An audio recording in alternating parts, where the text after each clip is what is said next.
My name is Jack Morrison, but on the road, people call me Big Jack. I'm 56 years old, and have spent more than 30 of those years behind the wheel of a Peterbilt, traveling across the United States from coast to coast. I was born in the heart of Missouri, but today my home is the asphalt. I've seen the sun rise in Wyoming, faced blizzards in Colorado, and slept with the engine running in the heat of Laredo. The road has taught me much more than any classroom ever could. It taught me to listen to my instincts, to respect the weather, and above all, to never ignore a sign. Because on the road, partner, a second of doubt can cost you your life. I'm a simple man. I like the radio on, bitter coffee, and truth in the eye. I'm not one to make up stories. But what happened to me on that dry stretch of the Arizona desert was different. And if I hadn't lived it, I might not even believe it. There are things that we can't explain. You can call it luck, destiny, intuition, or divine protection. Call it whatever you want. But those who live on the road learn early to pay attention to these little signs that no one sees. But sometimes they scream louder than the sound of the engine. On that day, I was coming from El Paso, hauling a light load to San Bernardino. It was the end of March. The temperature was high, the sky clear, almost without a cloud. I took the I-10 quite early, around 7 in the morning, and around 11:30, almost at the Arizona line, near Gila Bend, I started to feel a weight in my chest that didn't match the good weather. It wasn't fatigue. I know my body. It was something strange, as if something was out of place. But I didn't know what. It's hard to explain, partner.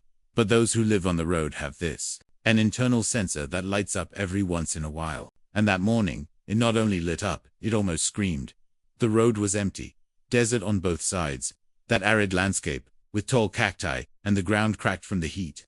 The radio played softly, an old country song if I'm not mistaken. It was George Strait. Everything seemed calm, but inside me, it wasn't. That's when I saw him, a man standing by the shoulder, wearing a worn hat and a sweaty t-shirt. He had no backpack, wasn't signaling desperately, nor looking to the side. He was there, standing, looking straight ahead as if waiting for me. He seemed out of place, like a piece from another puzzle. I slowed down. My foot hesitated. My instinct screamed to keep going. But something I can't tell you what forced me to brake. I pulled over slowly, the sound of the air brakes cutting through the silence of the desert. And in that moment, I felt it. I felt that something important was about to happen there. He approached slowly. No rush, no fear. And when he reached my window, he looked me in the eyes in a way that, honestly, it sent shivers down my spine. Not out of fear, but for real. It was as if he already knew me. As if he knew I was going to stop. "Hot day, huh?" he said. I nodded. I couldn't say anything at the moment. Something about his presence paralyzed me. He then asked if I could take him to a nearby town, but before I could answer, he added, "You won't want to stop at the gas station after Yuma. Trust me, Jack." Jack, he called me by name. I swear on everything sacred. I didn't say my name, not on the radio, not in the cab, not anywhere. But he knew. That's when my heart raced. It wasn't fear. It was that feeling when you know something bigger is at play. Something beyond what is seen. And look, partner, if I hadn't stopped that day, maybe I wouldn't be here telling this story. That week was hectic, as it always is when pulling light loads on I-10. I had left El Paso, Texas, around 5 in the morning, heading to my final destination in San Bernardino, California. It was a load of electronics, light, easy to transport, but with a tight deadline. The company wanted delivery in 36 hours. It wasn't the first time I had done that stretch, and it probably wouldn't be the last. I know every inch of that highway, every curve, every gas station where diesel is cheaper, and the coffee is stronger. The Arizona sun was already beating down hard when I crossed into New Mexico. The sky was clear. The landscape was that vast ochre stretch of desert and dry bushes, occasionally interrupted by a solitary truck coming from the opposite direction. A scene that for many is monotonous, but for me is almost like a painting. In fact, it's where I think best, where I talk to myself the most. I had breakfast at a truck stop in Lawsburg, one of those with watery scrambled eggs and bacon crisping with salt. I filled up the tank, checked the tire pressure, gave the dashboard a quick once-over. Everything in order. I felt good that day. Relaxed body, calm mind. The road was giving me a good run, but after about 3 hours of driving, around 11 in the morning, I started to feel something strange. A restlessness, as if I had forgotten to do something important. It wasn't physical or logical, it was emotional. And that, my friend, we learn not to ignore. I turned on the radio to Channel 19, heard some colleagues talking about a traffic jam near Phoenix. Nothing too concerning for me, since my plan was to take the bypass, cutting through the desert before getting back on the I put on some classic country music, Merle Haggard, if I remember correctly, and let the warm wind come in through the crack of the window. As the tires devoured the hot asphalt, my mind began to wander. I thought about my daughter, who was going to graduate in nursing in 2 weeks. I thought about my ex-wife, with whom I barely spoke, but who still lived in my mind on random days. I thought about all those years in the cab, about conversations with strangers that taught me more than many classes in school. It was in that state of loose thought, almost in a trance, that I saw the guy, a little dot standing far away, on the right side of the road, just before an exit towards an old secondary road near Gila Bend. From a distance, he looked like just another hitchhiker trying to catch a ride, which isn't rare in this area, but there was something different. He wasn't signaling with his hand. He wasn't fidgeting. He was just there, standing still, looking ahead, as if he knew I was coming. I thought about pushing on. My schedule didn't allow for unnecessary stops, but the desert has a way of taking away that fast-paced logic of the city and forces you to listen to your instinct. And mine, was screaming. I reduced my speed. I felt the truck respond with that deep groan of the transmission. The heat seemed to double inside the cabin. As I pulled over to the side of the road, something inside me told me that this day was going to be different. I didn't know why yet, but I knew. I parked the truck slowly, the tires kicking up a fine cloud of red dust from the desert. The Arizona sun burned strong on the windshield, and that dry heat seemed to stick to my skin like glue. I turned off the engine and left only the fan on. The silence was immediate. Only the sound of the wind blowing through the cacti and the cracking of the hot metal from the cabin. The man remained standing, now just a few meters from my side. He had a presence that I can't quite describe. Nothing frightening, but something that drew attention. He wore worn-out jeans, a faded gray t-shirt, dusty boots, and a slightly crooked Panama hat. The unshaven beard gave him an air of tiredness. But what struck me the most was his gaze. A fixed gaze. Direct. Like someone who has seen too much and is no longer surprised by anything. I slowly rolled down the window and said, "Everything all right, partner? Do you need help?" He nodded, took 2 steps, and stopped beside the door. "If you're heading west, even the intersection with 85 will work for me," he replied, with a firm voice, without a heavy accent. "To neutral, even almost clean," I nodded. "Get in. There's an extra seat. The road is long, and the sun is not messing around today." He didn't thank me or smile. He just opened the door slowly, climbed in calmly, and sat next to me, as if he had done it 1,000 times before. I closed the door and started the truck. The roar of the engine filled the cabin again, but for some reason, it seemed quieter than usual, as if that guy's presence changed the sound of things. We drove in silence for a while. He always looked straight ahead. He didn't touch his phone, didn't ask anything. I, on my side, was trying to understand why he had stopped. Something about him made me uneasy, but not scared. It was more like I had entered a conversation that was already happening before I got there. Then he broke the silence. "Do you often ignore your instinct, Jack?" That jolted me inside. "How do you know my name?" I asked. Glancing sideways, he answered simply, "Every man who respects the road carries his own name in the way he drives." I stayed quiet. It was a beautiful answer, but too strange for me. I continued driving. A few more minutes of silence, until he spoke again. "Are you going to stop at the gas station right after Yuma?" he asked, looking at me with that gaze that seemed to pierce through my chest. "Maybe. I usually fill up there." "Have a coffee," I replied automatically. He turned his face back to the front. "So listen to what I'm going to tell you. Not today. Don't stop at that gas station. It doesn't matter the reason. Just drive past. Understand?" My blood ran cold for a second. The way he said that wasn't threatening.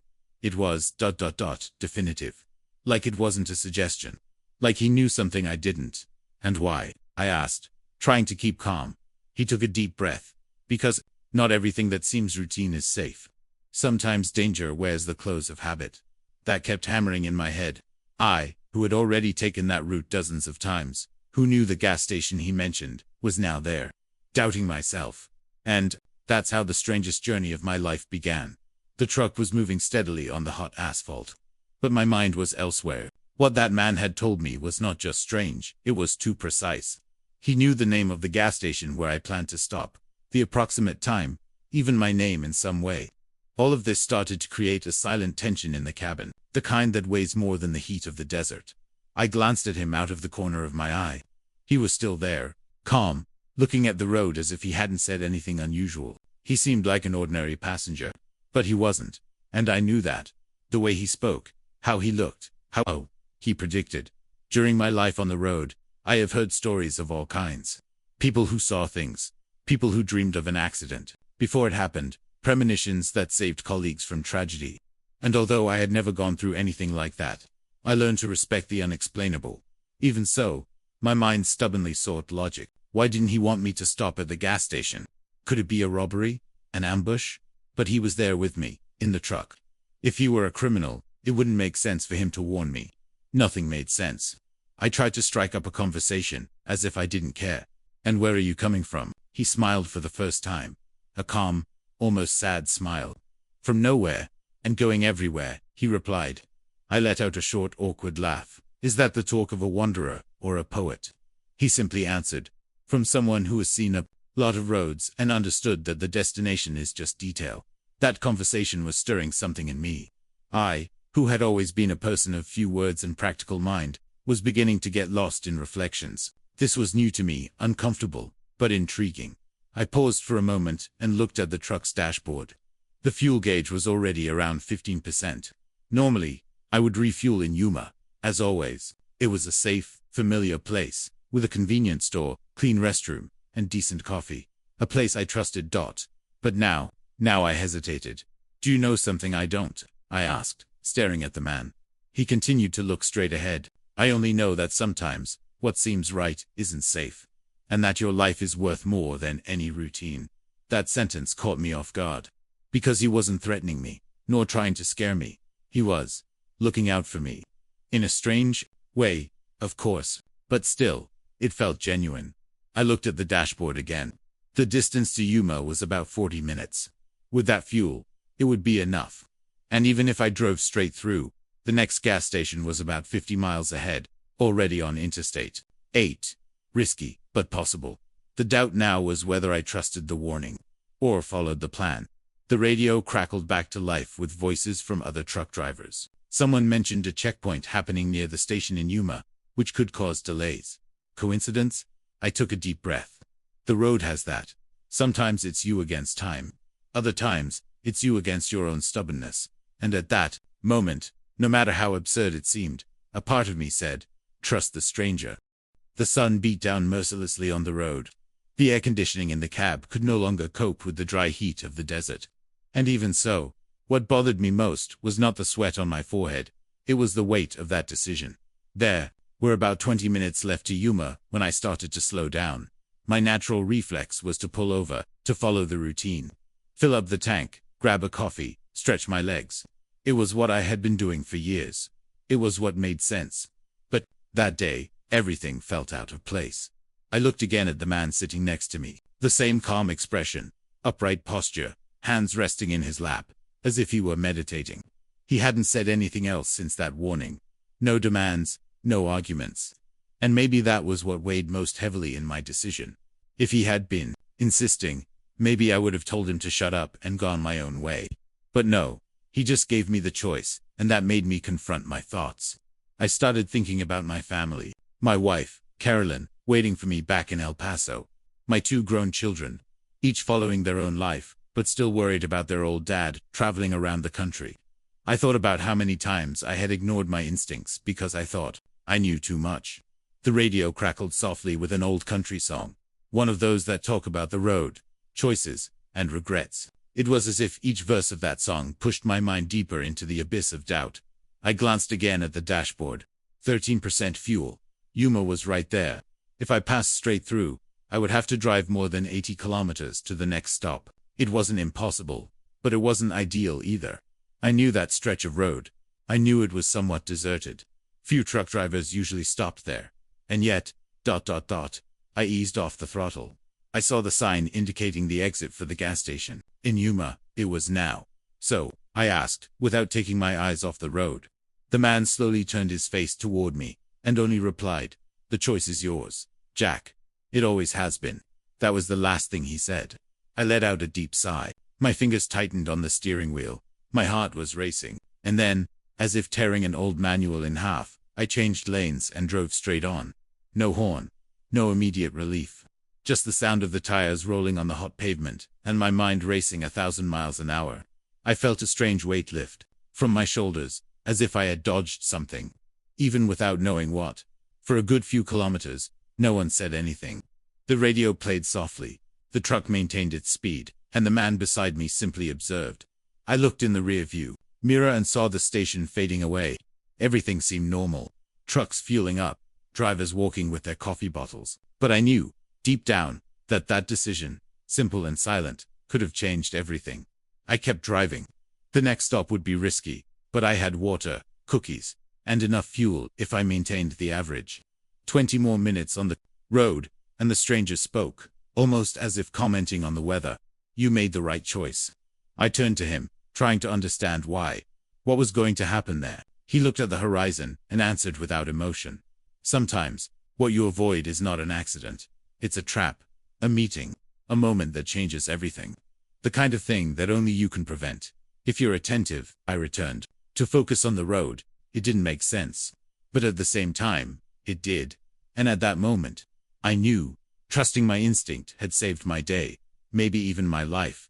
The landscape of the Arizona desert doesn't change much. It's that sea of reddish sand, solitary cacti, and distant hills that always seem to be miles away, no matter how far you walk. But there, on that stretch of road, after everything that had happened, the silence inside the cab felt denser than the heat outside. Ever since he said I had made the right choice, he hadn't spoken another word. He just sat there, calm, looking at the road, with the expression of someone who had seen much more than they let on. I, on the other hand, couldn't find peace. My fingers tapped on the steering wheel. My eyes darted to the rear-view mirror every minute, perhaps waiting for an explanation, and nothing, no words, no gestures. That kind of silence was not empty. It was the kind of silence that carries meaning, that makes noise inside us. I started to notice the details. His clothes too clean for someone I picked up walking through the middle of nowhere. The boots dust-free, even after walking along the dry roadside. And the strangest thing, the temperature in the cabin felt different. Not warmer, not cooler, just ... light, as if the air had changed. The light from the late afternoon entered through the sides of the windshield, and a golden ray hit him directly in the face. For the first time, I could see him better, and that's when I realized he had the lightest eyes I had ever seen in my life. They weren't blue or green. It was a mix I couldn't name, like the light reflected on water when the sun is rising. And in the middle of that straight road, battered by the wind and time, I felt that this man was not just a traveler. I began to remember how he appeared, the way he looked at me, how he knew about the gas station in Yuma. His words, "Sometimes, what seems right is not safe." How could he know, and more? How could someone who seemed to have come out of nowhere disappear afterwards? I knew, deep down, I knew that his silence was an answer. He didn't need to say anything more. The message had already been conveyed. His mission, whatever it was, had already been accomplished. I looked at him again. I didn't say anything. I just took a deep breath and let the truck continue. The life of a truck driver is full of strange encounters. I've hitched rides with priests, circus artists, people who just wanted to talk. But I had never, ever felt this. A presence that crosses you, that changes your course without needing to shout, fight, or prove anything. That road was teaching me something. And he, in silence, was showing me that sometimes, what changes our lives is not what we hear, it's what we feel. I took one last look at the dashboard. Everything in order. The fuel was still enough for the next gas station. The road continued calm, almost empty. The radio, as if respecting that moment, remained at a low volume. An instrumental song played, one of those that seems like the soundtrack to a movie ending, when the protagonist comes to an important realization about themselves, and they're middle of nowhere. I understood. That silence said everything. The road continued straight, cutting through the desert like a hot knife, slicing through the dry leather of Arizona. I kept my hands firm on the steering wheel, but my head was far away. I was trying to understand what had happened, or rather, What was happening? Almost an hour had passed since we left Yuma behind. The sun was beginning to set slowly, coloring the sky with that orange hue that only the desert knows how to paint. The light came through the windows, hitting the dashboard, reflecting on the face of the man next to me. Only, at that moment, one thing caught my attention. There was no more shadow of him. You know that reflection in the passenger window? It was empty. I glanced quickly at the seat. Empty too. I braked lightly, just enough to feel the truck slow down and my mind catch up. My heart started to race. It wasn't fear. It was that chill rising from my stomach when the reality begins to sink in. I didn't hear the door opening. I didn't feel the seat moving. I didn't notice the truck swaying. I turned off the radio. Absolute silence. "Hello," I called out, almost whispering. The most rational part of my mind said that maybe he had crouched down, gone to the back of the cabin. But I knew. Deep down, I knew. I pulled over to the side of the road. I got out of the truck. I looked around. Desert, dry bushes, silence, no footprints at the edge of the road, no marks on the ground. Nothing. Absolutely nothing. I climbed back into the cabin, opened the back compartment. No sign of him. No bag, no belongings, no water bottle. If someone told me I had traveled alone, that all of this was a figment of my tired imagination, maybe I would even doubt myself. But it wasn't. His scent was still there. A light lavender smell, like freshly washed clothes. The seat of the bench was still slightly sunken, warm, as if he had just stood up a second before. That's when I saw something. On the dashboard, leaning against the radio, there was a folded piece of paper. It looked like a note. I picked it up carefully. It wasn't an envelope or a letter. It was a plain sheet of paper, like the kind from a notepad. The handwriting was firm, masculine, with the stroke of someone who rarely writes. But with conviction, it read only, "Jack, sometimes, what you avoid, ... is what saves. Trust your path. Always." Signed with a single letter E. I sat there holding the paper for a few minutes. The truck off, the desert wind blowing slowly through the crack in the window. Silence surrounding me like a blanket of sand. The mind returned to the moment he appeared. I remembered the road, the way he asked for a ride, his calm voice, his precise words. Nothing about him was random. And now, his disappearance was not either. I don't know who he was. I don't know where he came from. And to be honest, I don't even know if he was really an ordinary man. But I know one thing. He appeared at the right moment. And he made me avoid something that I might never find out exactly what it was. Maybe it didn't matter. The warning had been given, and I, thanks to that warning, was there, whole. Continuing my journey, I took a deep breath, folded the paper carefully, stored it in the glove compartment, along with my most important documents. I started the truck, shifted into gear, and returned to the road. The landscape remained the same. But inside me, everything was different. Returning home after a long trip is always a relief, no matter how used you are to the asphalt, the roar of the engine, or the smell of diesel ingrained in your clothes. Arriving home is like parking your heart in a safe place. I crossed the border from Arizona into New Mexico at dusk. The journey back to my home in Texas still took a whole day, but that last leg of the trip was different. There was no more hurry, no restlessness. That folded paper in the glove compartment felt heavier than the entire load of the truck. I kept mulling over those words the whole time. Sometimes, what you avoid is what saves you. I still didn't know exactly what he was saving me from. Perhaps I would never know. But one thing was certain. Something on that trip had changed the way I saw things. I arrived home on a Saturday morning. My wife Karen was waiting for me on the porch with coffee ready, just like she always did. The dog barked from inside, and my two older kids came to help me unload some bags. Nothing out of the ordinary. But everything, in that moment, felt more precious than ever. Karen looked at me with that look of hers, as if she knew something was different. "Everything okay, Jack?" she asked, pouring me a cup. "Yeah, all good," I replied, kind of automatically. But then I stopped, breathed, and corrected myself. I mean, better than I imagined. We spent the day together. I gradually shared about the trip, skipping over the part about the strange incident in the desert. It wasn't time yet. I didn't even fully understand it myself. I just mentioned that something made me change my route, that I didn't stop at that gas station in Yuma purely out of instinct. And she, with that sixth sense of a wife, just nodded her head, as if she understood without needing details. Later, at night, I sat alone on the porch with a beer in hand. The breeze was cool, and the sound of crickets replaced the roar of the engine I used to hear in the early mornings on the road. I took the note that I had kept in the pocket of my jacket. I read it again. That firm handwriting. The simple yet profound message. At that moment, I remembered something my father used to say when I was a kid. Sometimes, God speaks to us through the right people. He doesn't always use words. I looked up at the sky, filled with stars, as only the sky in rural Texas can be. I thought about that strange man. About how he appeared, as if he already knew me. About how he left without a trace. And then, I understood. Maybe the road is not just for taking us from one point to another. Maybe it leads us to the answers we didn't even know we were searching for. Going back home was not just the end of a journey. It was the beginning of another. A more internal, quieter journey. And every time I turned the engine of my truck on again, I knew I wouldn't be alone. Even when I was. After all, some encounters change the course of our lives. Even if they last only a few miles. You know, after so many years driving through these endless roads, we learn to trust our instincts. We learn that sometimes silence says more than 1,000 words. And that a warning can come from a stranger's mouth in the middle of nowhere. What happened there, in the Arizona desert, was not just another road story. It was a reminder that life is fragile, that paths cross for a reason, and that truly listening can save more than a trip. It can save the soul.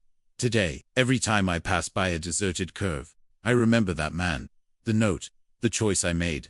And I think, sometimes, what we avoid, is exactly what keeps us alive. And because of that, I am grateful. Always.